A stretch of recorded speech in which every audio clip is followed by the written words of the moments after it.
Hi, so I'm going to talk about searching Go code, which has apparently nothing to do with code search, which Russ and then Michael wrote, which is way cooler. So you might be disappointed, but in any case, so if you can think of Go code as living in multiple stages, right? So you've got the raw bytes, you've got lines, you've got the tokens, for example, a string, and then you've got the more interesting syntax tree, the abstract syntax tree, type information, and then there's also SSA, but we're not going to cover that right now. So, for example, let's take this piece of code, you all know it, if error not equals nil. In bytes, it's not very interesting. We can get to lines. We can start getting some information out of that, but it's still not very useful. Once we get to tokens, still not very useful in this case. But then the syntax tree starts being useful. You can start seeing the structure, what happens if this condition is true, and so on. Once we have type information, we can ask the type checker some things. For example, what type does error have? In this case, obviously, it's an error, but it tends to not be as simple as that. And you can also see where variables were declared, because it keeps track of those things. So, whoa, that's a weird character. So if you think about it, tools like grep, which I use a lot, or for example, git grep, they work on a line-by-line basis. They don't have any context. They don't understand Go code in any special way whatsoever. And GoFMT does make this a little bit easier because code is formatted in one canonical way, but still, you can get tripped up by things like multi-line strings.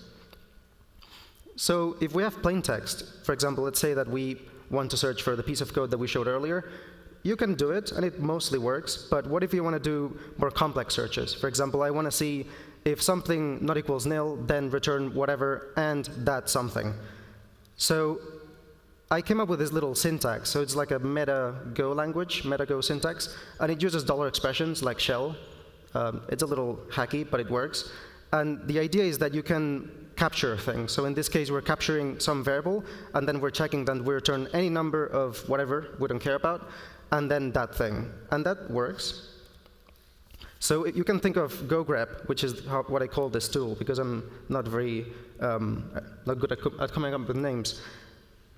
This tool sits at a much higher level than grep, because it understands Go code. And it can also work with types, as I'll show in a second. So the first real sort of more complex example that I'm going to show you is multiple statements. So in this case, you call something, it returns something, you check it if it's not nil, and then you return that as the last return value. And there's going to be errors most of the time. But what if we want to see which one of those actually panic? So for example, in this case, it's the same thing, but at the end, we say only keep the ones that contain a panic call. And that is, as you can see, I use some panics. Don't look too closely into that. What about negative filtering? Again, I'm not very good at coming up with names, so I just use -v, just like grep. So I might get sued for that. So in this case, I want to see the ones where I don't return, where I do something that's a little funky. So in this case, you can see t.fatal and so on. But it's mostly pipe-based, so you can see it works a little bit like a shell. The first actual real use case, which might be useful to people, is seeing when you use has prefix for no reason, when you could just use strip prefix. And this is a check that Dominic's static check, GoSimple does. And it is quite simple to write it like that. So you just do if strings has prefix with 2 variables, and then stripping the prefix manually with that. So it works. The second use case is a little bit more complex. It involves types. And it takes a little bit of background to understand. So if when you range over something, you're taking that value. But if that value is large, such as a large array, you're actually copying that onto the stack. And that can slow things quite a lot. So they found this while profiling the compiler frontend, the GC package. And Matthew Dembski, who I believe worked on the Go compiler at the time, wrote this little linter tool called Ranger Danger, because he's much better than I am at coming up with names. And that's what it did. It found those occurrences and said, just take the slice out of that, and then you don't have to copy all of the elements into memory. And that linter tool was about 100 lines of code, because it has to do a lot of build-up. It has to load all the packages, iterate over all the files, and then find that piece of code. But if you implement it with GoGrep with the same syntax, and removing test and vendor, because I don't care about those, you end up finding those occurrences. So this is what happens, for example, if you run it on the standard library. Now, most of these are kind of small, so they're false positives, but you get the idea. It's actually kind of useful sometimes. Now, one thing where it does fall short is, since it looks at the syntax, you get the problem that there are usually many ways to express the same thing. For example, if A equals B, you can put parentheses around that.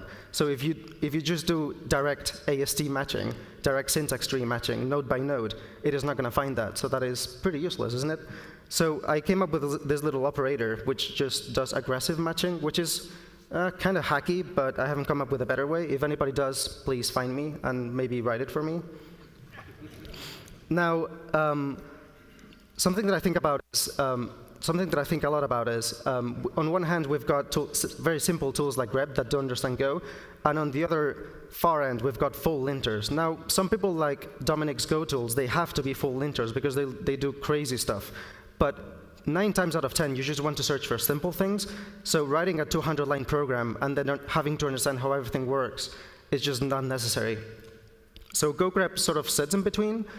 It's a little bit more powerful than just plain text search, but at the same time, it's obviously not as powerful as any program that you could write as a linter.